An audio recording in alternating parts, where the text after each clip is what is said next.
रामदास जी उत्तराखंड से। महाराज जी, राधा वल्लभ श्री हरिवंश, आपके चरणों में कोटि कोटि प्रणाम। महाराज जी, आपके सत्संग में जो हम सुनते हैं उसको पालन करने की तो बहुत इच्छा होती है, बट उसका बल कहाँ से प्राप्त करें? नाम से। हाँ, दूसरी कोई, ये घी दूध पीने से नहीं होगा ये बादाम चबाले से नहीं होगा ये नाम का रसास्वादन। देखो, सबसे बड़ा पौष्टिक आहार जा रहा है, राधा राधा राधा। ये जो रस बना ना, और ये जो जा रहा है, ये आप में वो सामर्थ्य पैदा करेगा कि आप हर विकार से लड़ सकते हैं। ये लोगों को भ्रम है कि नाम जपने से रोग नहीं आता। हम तुम्हें खास बात है, सामर्थ्य नाम में, पर जब आप नाम का वैसा जप होने लगेगा ना, तो आप परवाह ही नहीं करेंगे। नाम जप से बेपरवाही आती है, हर कष्ट सहने की उमगन होती है। नाम कष्ट मिटाने के लिए प्रयोग नहीं किया जाता, कष्ट को सहते हुए मुस्कुराते हुए चलने के लिए। ये तो कमजोर लोग होते हैं जो ऐसा सोचते हैं कि ये कष्ट ही ना आवे। प्रेमी जन ऐसा नहीं सोचते, वो भरमार आवे कष्ट की, क्योंकि कष्ट किसको हो रहा है? जो कष्ट भोगने वाला है वो तो आनंद में मगन, तो हो किसको रहा कष्ट? भाई, कष्ट मन को, मन की अनुभूति है, सुख दुख, शरीर की नहीं है।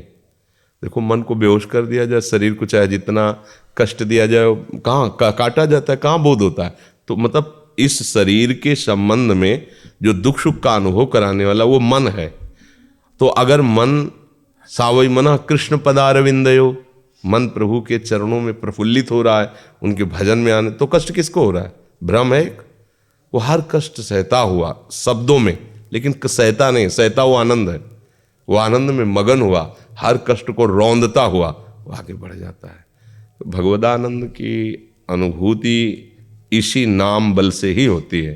तो वो तभी अनुभूति होगी जब पहले विकार, जो हम नहीं करना चाहते वो कोई करा रहा है जबरदस्ती, जो करना चाहते वो हम नहीं कर पा रहे, ये हमारी आध्यात्मिक शक्ति का हीन हो जाना है। जो हमारी आध्यात्मिक ऊर्जा शक्ति है वो विषयों के सेवन से क्षीण हो चुकी है, तो हमारा आत्मबल कमजोर हो गया है। हम कहते हैं क्या करें, उपाय करते हैं, पर हम नहीं रह पाते, हम नहीं जी पाते, हम हार जा, अब हमसे नहीं हो पाएगा, वो इतना हार जाता है। तो इसलिए नाम जप करो। जो बड़े बड़े गड्ढों में गिरे थे वो भी सबसे ऊंचाई पर पहुंचा दिया नाम ने।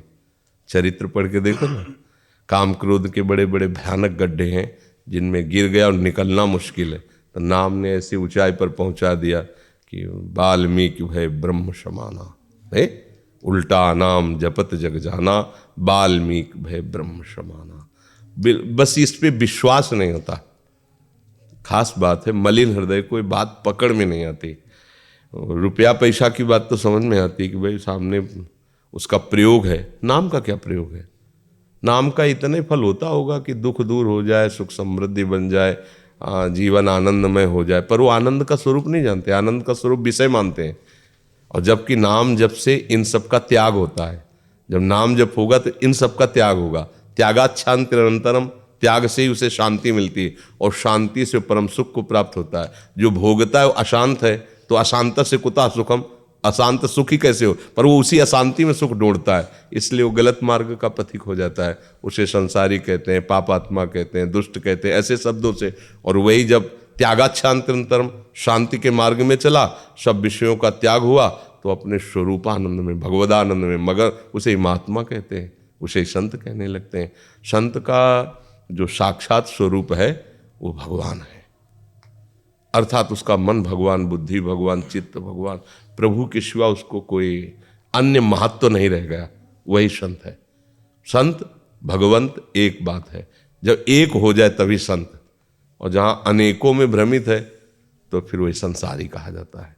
नानात्व में भ्रमित है, अच्छा बुरा ये सब, तो नानात्व कहो तो संसारिक। और जो एक में आ गया, अनंत से एक में आ गया, वही महात्मा हो गया। तो ये सब बल नाम से ही तो मिलता है, कोई गर्व से थोड़ी। इस बात का अध्यात्म बल गर्व से ही थोड़ी मिलता है। अगर मान लो पीछे से भी आया है तो भजन का ही तो फल आया है। मान लो कोई गर्व से महात्मा है तो उसका पीछे का भजन है, भजन के बिना कोई महात्मा थोड़ी हो सकता है। महान आत्मा अर्थात इन समस्त विकारों को रौंद करके आगे बढ़ जाना, भगवत चिंतन में डूब जा। तो नाम जप करो और चिंता मत करो। नाम जप करो, धीरे धीरे आपके अंदर ऐसी जलन पैदा होगी, ऐसी घृणा पैदा होगी गंदे आचरणों से, भूल कर कदम नहीं रखोगे। अभी क्या है, हम अंदर बाहर से तो सुना गलत है, कुछ कुछ मानते भी हैं कि गलत है, पर अंदर से बड़ा मीठा लगता है, इसलिए हम छोड़ नहीं पाते। कोई भी व्यसन, कोई भी गंदी बात, सुखानुभूति के बिना हम कोई भी क्रिया नहीं करते। जब हमारा ये लक्ष्य होता है कि सुख भोगना है और इसमें सुख है, तो चाहे जितना अपमान हो, निंदा हो या मृत्यु भी हो जाए तो हम परवाह नहीं करते। पर गलत दिशा है, इसीलिए वो सुख हाथ लगता नहीं है। जरा सी चेष्टा गलत हुई, आजीवन के लिए उसकी शांति भंग हो जाती है। जेल, ये दुनिया के सब ये दंड उसको घेर, मतलब कुछ मिनट की गलती और आजीवन का दंड भोगना, पूरा का पूरा जीवन नरकमय हो जाता है। मतलब बंधन को प्राप्त हो गया, जरा सी गलती हुई वो बंधन प्राप्त, इतना बड़ा भयंकर है। अच्छा, आज खुल नहीं रहा, मान लो आपको कोई जान नहीं रहा, तो आपका कर्म तो आपके सामने उपस्थित होगा ही। वो स्वतंत्र है कर्म, वो ऐसा परतंत्र नहीं है, वो स्वतंत्र शासन। जिस समय आएगा उसका, वो अपना वो विकराल रूप रख के आएगा, जो आपने एकांत में पाप कर्म किया है। ये आपकी धज्जियां उड़ा देगा, बिना अपराध के आपको दंड दिलवा देगा। आप कहोगे कसम से मैंने काम नहीं किया, बिल्कुल नहीं, सब गलत हमें कह रहे हैं, और पक्का सही बात आप बोल रहे हो, लेकिन पीछे जो गुप्त पाप किया है वो अब इस समय हाजिर, अब वो तुम्हें पता नहीं। तो आप रोगे, चिल्लाओगे कि मैंने नहीं किया, पर मुझे दंड मिल रहा है। वो फिर ही नहीं मिल रहा है, वो किसी के कहने से नहीं, तुम्हारे कर्म का ही फल। निजकृत कर्म भोग शुन भ्राता। इसलिए सावधान रहे। उपासक को नाम ही बचा सकता है, कोई भी गलत आचरण गुप्त रूप से न करे कि कोई नहीं जानता, हम बड़ी सफाई से कर लेते हैं। तुम सफाई से कर नहीं पा रहे हो, वो कर्म तुम्हारे सामने उपस्थित होगा। जो बैक में छूटा है, बैक में जो छुप गया है, वो कर्म आपको दंड देगा, निश्चित दंड देगा। ऐसे समय दंड देगा जहाँ कोई बचाने वाला नहीं होगा। और अब एक ही बचा सकता है, पूरे हिसाब को बराबर कर देता, आग लगा देगा वो है भगवान नाम। हम तो हम सर्व पापेभ्यो मोक्षयिष्यामि मा शुचा, भगवान वादा करते हैं। हाँ, नाम संकीर्तनम यस्य सर्व पाप प्रणाशनम। जिसका नाम कीर्तन किया जाता है, वो हरि का ऐसा महामहिम प्रताप, सारे पाप डर करके नष्ट हो जाते हैं, वो निष्पाप हो जाता है।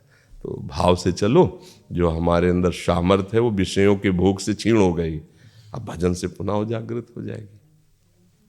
महाराज जी, आपने एक वार्तालाप में बताया कि सहस्त्रों बार नाम जपने का जो फल है वो एक बार मंत्र का अंदर से चिंतन करने में है, और मंत्रों का सार नाम है। इसको कैसे समझें, कृपा करके मार्गदर्शन कीजिए। इसकी एक बार सत्संग में भी चर्चा की थी कि जब हम सत्संग सुनकर, शास्त्र स्वाध्याय कर, स्वेच्छा से नाम को स्वीकार करके जपते हैं, तो वो नाम हमें किसी महापुरुष के समीप पहुंचाता है। फिर उस महापुरुष के मुख से जब हम उस पर गुरु भाव रखकर उसके मुख से नाम लेते हैं, भले वही नाम हो, अब वो नाम शबीज हो जाता है। जब उस नाम को जपते हैं तो हमारे हृदय में उन प्रभु के प्रति भाव का जागरण होता है। दास्य भाव, सख्य भाव, वात्सल्य भाव, कांता भाव, सहचरी भाव, जैसे भाव है ना, तो अंदर से अब उस भाव की प्राप्ति के लिए हमको स्वरूप चाहिए, तब गुरुदेव मंत्र प्रदान करते हैं। मंत्र शरणागति, फिर मंत्र स्वरूप बोध। हमारा जो भाव देह है, उस मंत्र के प्रभाव से भाव देह की प्राप्ति होती है, और भाव देह से ही अपने प्रिया प्रीतम, अपने आराध्य देव की समीपता का उसे अनुभव होता है। वो दिव्य देह से सच्चिदानंद प्रभु की नित्य सेवा में जीते जी समर्पित हो जाता है। तो मूल तो हुआ नाम ही ना, सबका मूल नाम हुआ ना। इसलिए नाम की कृपा से मंत्र, और सब मंत्रों का सार नाम। सार का मतलब समझे ना, उस नींव वही है। अगर नींव डिग जाए तो महल नहीं खड़ा रह सकता, इसलिए नाम के समान केवल नाम ही है। मंत्र में अपवित्रता, पवित्रता का नियम है, गुप्तता का नियम है, कई नियम है। नाम में कोई नहीं। जोर से चीख के पुकारो राधा राधा, कोई निषेध नहीं। शौच में बैठे हो फिर भी राधा राधा, अपवित्र हो फिर भी राधा राधा। नाम ऐसा महामंगलमय है, वो सब नियमों की पूर्ति है उसी में, और नाम से ही हमारा आगे का मार्ग प्रशस्त होता है। समझ रहे ना? कोई संशय है अभी? जी, यहाँ पे आपने बताया कि सहस्त्रों बार जो नाम जपने का फल है वो एक बार मंत्र का, क्योंकि स्वरूप बोध जो है ना, शास्त्रों बार जो नाम जप किया, और जब वो निज परिकर का मंत्र मिलता है जो आचार्य परंपरा से आया है, वो सबको नहीं मिलता है। वो देखा जाता है, तभी निजी परिकर को मिलता है कि अब इसका तन मन प्राण व्याकुल हो रहा है नाम के प्रभाव से, प्रीतम के सानिध्य का, तो उसे बीज मंत्र कहते हैं, निज मंत्र कहते हैं। वो मंत्र उसे सीधे स्वरूप की प्राप्ति कराता है, जो भाव देह की प्राप्ति। तो हम शास्त्र के अनंत नामों का फल मिल गया उसे, क्योंकि नामी के समीप रहने की सामर्थ्य आ गई, नामी के श्रीअंग सेवा का अधिकार प्राप्त। लालजू महाराज, श्री कृष्ण के रूप का ध्यान जब भगवान शंकर को ध्यान में होता है ना, तो तांडव करने लगते हैं। हाँ, उन्माद मंदी कृत्य मुकुंद सुंदर पद द्वंद्वार बिंदामलो प्रेमानंद ममंद मिंद तिलका उन्माद कंदम परम। प्रेमानंद का उन्माद आ जाता है, और वो श्री कृष्ण जब प्रियाजू के, तो प्रेम विकल हो जाते हैं। ऐसे प्रियालाल के समीप होश में रहकर सेवा करना, ये अनंत नामों का फल प्राप्त हुआ। समझ रहे ना जी। अजय आनंद जी फरीदाबाद से। गुरुदेव भगवान आपको कोटि कोटि प्रणाम। गुरुदेव भगवान, मैं राधा अष्टमी को श्री राधा रानी जी का विग्रह लेकर विराजमान अपने कुटिया में किया और उनकी सेवा भी करता हूँ। गुरुदेव भगवान, क्या अकेले राधा रानी की सेवा करना सही है? नहीं, प्रीतम में विराजमान करो। महाराज जी, पहले से भी एक विग्रह जुगल किशोर के हैं, क्या इन जो राधा रानी लेके ऐसी गए बात हैं? क्या है कि ये सब मनमानी चीजें नहीं है, ये गुरु आज्ञा के अनुसार होता है। हाँ, जो मनमानी है तो कुछ भी करो।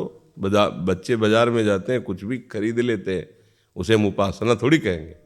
ऐसे बच्चे जैसी बुद्धि है, उपासना के मार्ग में अगर चला जाता है तो गुरु प्रदत्त श्री विग्रह, अर्थात उनकी अनुमति, उनकी सहमति से हम लेते हैं, फिर उनके भाव के द्वारा भाव प्रतिष्ठा, प्राण प्रतिष्ठा, फिर उनकी उपासना में हम लगते हैं। और हमारा मन आया 4 जुगल खरीद लिए, 5 खरीद लिए।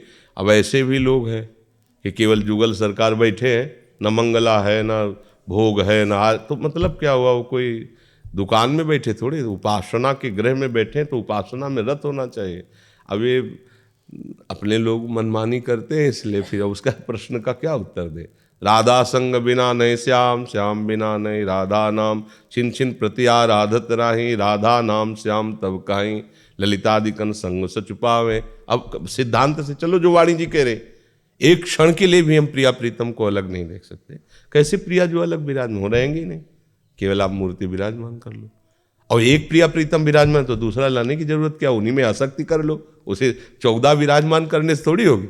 अरे एक जगह आसक्ति कर लो, एक युगल सरकार विराजमान, उन्हीं को दुलार करो, उन्हीं को प्यार करो, तो बात बन जाएगी। अब 14 जगह थोड़ी प्यार होता है, प्यार तो एक ही जगह हो पाता है ना, तो इसलिए भाव से चलो। ज्योति सुखीजा जी हनुमानगढ़। राधा वल्लभ श्री हरिवंश। गुरुदेव, आपके चरणों में कोटि कोटि प्रणाम। गुरुदेव, हम आपसे शरणागत हैं। गुरुदेव, मेरा एक प्रश्न है।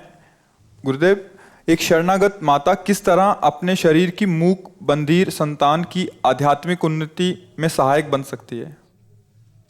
किसका प्रश्न है? हाँ, आपको भजन कीजिए और उसको समर्पित कीजिए। किसी का भी कल्याण किया जा सकता है। खूब भजन करो, नाम जप करो, और अंत में उसे समर्पित कर दो। इस जीव के लिए समर्पित करते हैं, कल्याण हो जाएगा। भजन में बड़ी सामर्थ्य है, और किसी में सामर्थ्य नहीं। दान पुण्य सब, कल्याण शब्द केवल भजन से है। बार मथे घृत होए बरु शिकता ते बरु तेल, बिनु हरि भजन न भवतरी या सिद्धांत पेल। अब वो भजन नहीं कर सकता, हम अपना भजन उसे प्रदान करें किसी को भी, तो कल्याण हो जाएगा। भजन से ही हो। नवाबगंज से गौरांगी शर्मा जी। सतगुरुदेव भगवान, आपके चरणों में कोटि कोटि नमन। गुरुदेव, जब हम पूर्ण समर्पण से श्री जी के लिए कुछ करते हैं और वो कार्य सफल नहीं होता है, तो मन में भाव आता है कि श्री जी किसका प्रश्न है? छोड़, इनकी मम्मी का ही होगा। मन ले, इसका क्या प्रश्न है? अब ये समर्पण जानती ही नहीं, समर्पण किसे कहते हैं? है? हाँ, तो फिर उसका उत्तर दे सकते हैं, क्योंकि वो बच्चा समर्पण अभी जानती नहीं, अच्छे नहीं जानते समर्पण किसे कहते हैं। समर्पण का नाटक हो सकता है। समर्पण के बाद ये प्रश्न कि हमारी कामना, तो आप हमें बताओ समर्पण क्या किया? समर्पण क्या किया? किसका समर्पण किया? तन का, मन का, अहंकार का, धन का, सब तुम्हारा, तो समर्पण किसका किया? कामना तुम्हारी, तो समर्पण किसका किया? क्योंकि उससे क्या प्रश्न करें? अब आप कह रहे हैं कि हमारा ही प्रश्न है, तुम आपसे पूछते हैं समर्पण किसका किया? तन तुम्हारा, मन तुम्हारा, भोग तुम्हारे, वस्तु तुम्हारी, इच्छा तुम्हारी, कामना तुम्हारी, तो समर्पण का नाटक ही तो कर रहे हो। समर्पण कहाँ है? और जब समर्पण हो गया तो प्रश्न किसका? ये मकान हम किसी के नाम लिखा दें, फिर हम उससे आकर के बोलेंगे कि आपने सफ़ेद क्यों पुतवाया? नीला पुतवाना चाहिए क्योंकि नीला हमारी पसंद है। तो कहेगा तुम्हारी पसंद कैसे रह गई बाबा? मैंने खरीदा, मेरी पसंद चलेगी। तो मैंने अपने आप को प्रभु के चरणों में समर्पित कर दिया, मेरी पसंद क्या रही? अब तो जोई जोई प्यारो करे सोई मोहि भावे, मेरी पसंद क्या? हमने उनके लिए बहुत कुछ किया, तुम्हारा है ही नहीं, तो उनकी सामर्थ्य से काम कर रहे हो। तुम्हारे पास जो कुछ है उनका है, उन्होंने पूर्ण क्यों क्या नहीं किया? क्योंकि वो जानते हैं इससे पूर्ण होने में तुम फंस जाओगे, अच्छा नहीं है पूर्ण होना। तो मालिक हैं, सर्वज्ञ हैं, सर्व सामर्थ्यशाली, हमारा प्रश्न ही तो ये नहीं बनता। इसीलिए हम कहा इसका समर्पण की क्या बात, इसको उत्तर क्या दे सकते हैं? वो क्या समझेगा? बच्चा है। वास था ना वृंदावन, वास के लिए निष्ठा करना। देखो हमारा क्या है कि आपके शब्द का उत्तर है। जो उत्तर होता है वो आपके शब्द पे होता है। जब आप जैसा शब्द बोलेंगे ठीक उसका उत्तर उसी शब्द के अनुसार होता है। उत्तर अब जैसे ऐसे थोड़ी कि आप प्रश्न करो दक्षिण का उत्तर हो उसका उत्तर का, उसी शब्द से होगा। शास्त्र ज्ञान का तात्पर्य, भगवत अनुभूति का तात्पर्य आप जो बोल रहे हैं उसके अनुसार। हमें वृंदावन में रखो या नरक में रखो, आपसे हम क्यों प्रश्न करें? नरक स्वर्ग अपवर्ग, ये महान रसिकों की वाणी है। नरक स्वर्ग अपवर्ग आस नहीं त्रास है, जहां राखो तहां रहो मान सुख रास है। हम आपको भूल नहीं सकते, चाहे नरक भेज दो। हम वृंदावन वासी करें इतनी मेरी योग्यता नहीं। आप मालिक हो, आप चाहो तो अपने समीप रख सकते हो वृंदावन में, पर यदि आप नरक हो तो हमारा कोई हट नहीं है। आप मुझे नरक भेजो, पर आपकी स्मृति, आपकी याद, आपका भजन, आपसे अपनापन, ये आप भी नहीं हटा सकते। ये है प्रेमी की ठसक। नरक स्वर्ग अपवर्ग आस नहीं त्रास है, जहां राखो ता रहो मान सुख रास है। आप जहां रखोगे। कितने संत भगवान अपने पास हैं जिन्होंने आजीवन वृंदावन से नहीं निकलने का व्रत लेकर हमारे शरणागत हुए। और अभी तत्काल कोई आवश्यकता होती है तत्काल दिल्ली जाते हैं, ये दवाई लानी है, ये वस्तु लानी है, ये लानी तुरंत। ये थोड़ी कि हम आजीवन वृंदावन का नियम लिए भाई अब हम तो नहीं जा सकते वृंदावन की सीमा के बाहर। नहीं, वृंदावन आपसे है, हमने आपको समर्पित किया। अगर आपको आवश्यकता है तो अभी कलकत्ता जाते हैं, बंबई जाते हैं, अभी अमेरिका चले जाएंगे, आप आदेश कीजिए। ये है समर्पण। आपको हमने वृंदावन माना है, आपको इष्ट माना है, आप हुक्म कीजिए। हमारा जीवन आपका यंत्रवत जीवन है, हमें ये नहीं कि हम ऐसा। अब आ गई समर्पण की वृत्ति। अब जहां जैसे, और ये हम आपकी बात नहीं, महाप्रभु हरिवंश चंद्र जी कह रहे हैं, यत्र यत्र मम जन्म कर्म भी नारके परमे पदे तवा। जहां मन आवे नरक भेज दो, परम पद भेज दो। हम सरकारी आदमी, जहां भेजोगे वही भारत सरकार का झंडा लगा के बैठेंगे हम। ये थोड़ी कि हमको जहां भेजो, तुम भेजो, सरकारी आदमी है। ऐसे हम प्रिया प्रीतम के जहां भेजोगे जय आपकी बोलेंगे, आपके होके रहेंगे, और आप हमारी स्मृति में रहेंगे तो खत्म खेल हो गया। जहां भगवत स्मृति है वो कोई दूर। अब हम क्या है कि छोटी छोटी बातें लेकर अपने इष्ट से झगड़ा करते रहते हैं। सुलझो, सीधे लिखा पढ़ी करो उनके नाम सब, मन बुद्धि चित्त अहंकार नाथ आपका। अब जो मनावे, संसार में रह करके हमको अपना भक्त बनाओ या वृंदावन में रह के भक्त बनाओ, चाहे त्यागी चाहे भोगी, ये सब आपका विषय। नाथ मेरा मन वचन कर्म से आपके प्रति समर्पण। अभी देखो आनंद में उमग पड़ोगे, आनंद की उमगन आपको महान बना देगी। बस बात समझना है। वृंदावन में रहकर यदि वृंदावनेश्वरी के नए हुए तो कुछ अनुभव नहीं होगा, रह के देख लो। 1000 कोस दूर रहो और स्वामिनी जी का जस गाकर उनके होके उनके प्रति आंसू भाव, तो सामने संसार नहीं रहेगा, वृंदावन रहेगा सामने। वृंदावन जड़ देश नहीं है, चिदानंद है। जैसे भगवान सर्वव्यापक है, ऐसे जहां से देखोगे वहीं से वृंदावन दिखाई देगा। अब ये बातें क्या है कि थोड़ा ऊंचाई की है, समझ में तभी आएंगी। पर समर्पण शब्द ये भक्ति का आखिरी लक्षण है, ये कोई प्रथम लक्षण नहीं है। श्रवणम कीर्तनम स्मरणम विष्णुपाद सेवनम अर्चनम वंदनम दास्यम सख्य आत्म समर्पणम, ये आत्मसमर्पण भक्ति की पूर्णता है। जब समर्पण शब्द आ जाएगा तो छोटी मोटी बात नहीं होगी, बहुत बड़ी बात होगी इसमें। अब आपका बचा क्या कि अगर प्रारंभ की बात करें तो चलेगा। आत्मसमर्पण भक्ति की अंतिम अवस्था है, इसी के बाद प्रेम का प्रादुर्भाव होता है। तो आत्मसमर्पण, मैं समर्पित हूं, तो प्रश्न करता कौन बचा? भगवत चर्चा में तो प्रश्न कर सकते हैं, लेकिन समस्या किसकी? किसकी समस्या? बोले हमारी समस्या। तो समर्पण क्या किया है? किसका समर्पण किया है? तन का, मन का, बुद्धि का, मैं का, किसका समर्पण किया है? किसी एक का कर दो, पूरा सिस्टम हो जाएगा। ये समझो, समर्पण ही पूर्णता है। समर्पण हुआ तो फिर प्रश्न नहीं रह जाएगा। प्रश्न तो बाहर हट करके होता है, अपनेपन में थोड़ी होता है। तो ये है बाहरी। और आंतरिक तुम्हें बात बताए कि उनके जैसा प्यार और उनके जैसा, आप देखो ऐसी परिस्थिति, ये हमारा कर्म है पूर्व का, जो शरीर रचने के पहले रच गया था कि इस अवस्था से ऐसे दंड मिलेगा। और ये उनकी शरणागति का प्रभाव है कि बिल्कुल हमें 100 में 1% भी कष्ट नहीं, जबकि 100 में 100% पूरा शरीर कष्ट से युक्त है। हर समय जी मुथाना, जरा सा भी हो तो पानी पूरा भर जाना, पेशाब न होना, दर्द होना, पूरा मतलब पूरा सिस्टम बेकार है। किडनी फेल का मतलब समझते हो ना, पूरा सिस्टम बेकार है। बस वो डायलिसिस क्या है, वो जो विकार पैदा होते हैं उनको निकाल देते थोड़े, फिर 24 घंटे, आज डायलिसिस हुआ कल नहीं होगा, परसों फिर उसी टाइम पे डायलिसिस, ऐसे चलता है। तो अब हम क्या भगवान से शिकायत करें? क्या नहीं, शिकायत करने लायक ही नहीं रखा। हमारे तो कर्म ये थे जो हम देख रहे हैं, लेकिन उनका प्यार दुलार कैसा है।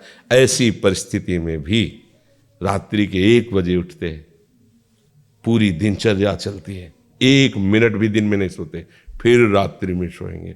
उसमें नींद आ गई तो ये किडनी फेलियर की दिनचर्या होती है क्या? ये किडनी फेलियर का स्वास्थ्य होता है क्या? तुम्हारे सामने जैसे बैठे हैं कि हम 2 घंटा दहाड़ के आ रहे हैं, ये किडनी फेलियर बोलेगा क्या? ये क्या है? वो हमारा कर्म है, ये हमारी प्रिया प्रीतम का दुलार है, उनकी सामर्थ्य है। कभी हमको 1 मिनट ऐसा अनुभव नहीं हुआ कि मैं बीमार हूं, 1 मिनट भी कि ऐसा क्यों, ऐसा नहीं अनुभव हुआ। जितना कष्ट उससे बढ़ करके लाभ। संसार कोई प्यार करता है क्या? अभी आपकी दोनों किडनी खराब हो जाए, फिर देखो आपको कौन प्यार करता है। जब ये पता चले कि परिवार वालों में किसी एक को किडनी देना पड़ेगा और हर महीने 1 लाख की दवाइयां और सब चलेंगी, तो भैया भाभी और रिश्ते नाते तो एक ही साल में तुम देख लोगे। तुम्हारे पास कोई ले लगा, और फोन लगाओगे तो ये अगर स्विच ऑफ है, और या तो कह देंगे अभी बिजी है, बात भी कोई नहीं करेगा। देख लो, संसार का खेल ऐसा है। प्रियाजू का करो, ये उनका कृपा प्रसाद, ये मेरे कर्म पूर्व के ऐसे अपवित्र थे, ऐसा पाप था जिससे इस जन्म में किडनी फेल। जैसे भीष्म जी बाणों संयाम पड़े, पर उस कह रहे मैं 100 जन्म देख रहा हूं, कोई ऐसा पाप नहीं। बोले और आगे बढ़ो, रजिस्टर तो बहुत पुराना है ना, पता नहीं कब का कौन सा कर्म आकर के दंड दे दे। भगवान का आश्रय कभी शिकायत करने का अवसर नहीं देता। अगर शिकायत है तो आश्रय नहीं है, पक्की बात है। आश्रय है तो शिकायत का अवसर नहीं। अरे अखिल लोक चूड़ामणि भगवान है, तुमको इतना ज्ञान दे देंगे कि ये कष्ट तुम्हें मिला हुआ है तुम्हारे कर्म के अनुसार है, मैं तुम्हारे सपोर्ट में उसे चुपचाप भोग लो और इसके बाद मेरे पास आओ, खत्म खेल हो गया। जब कपड़ा उतार के फेंकना ही है, आज नहीं तो कल फेंकना है, तो अगर ये फट रहा है तो हमें चिंता क्या? नया कपड़ा हमारे सामने दिखाई दे रहा है, फर्स्ट क्लास पोशाक है तैयार, और ये कपड़ा उतरने वाला है। अब क्या परेशानी? हमें पहले ही फेंकना है क्योंकि नया पहनना है। हमें श्री जी के पास जाना है, दिव्य देश से उनकी सेवा में लगना, 5 भौतिक देह का रूपी कपड़ा उतरना ही है, आज नहीं तो कल सबका उतरता है। तो अंत ही तो तजेंगे पामर, तू न तजे। भाई अभी से छोड़ो, राधा राधा राधा, जो भोग है होने दो।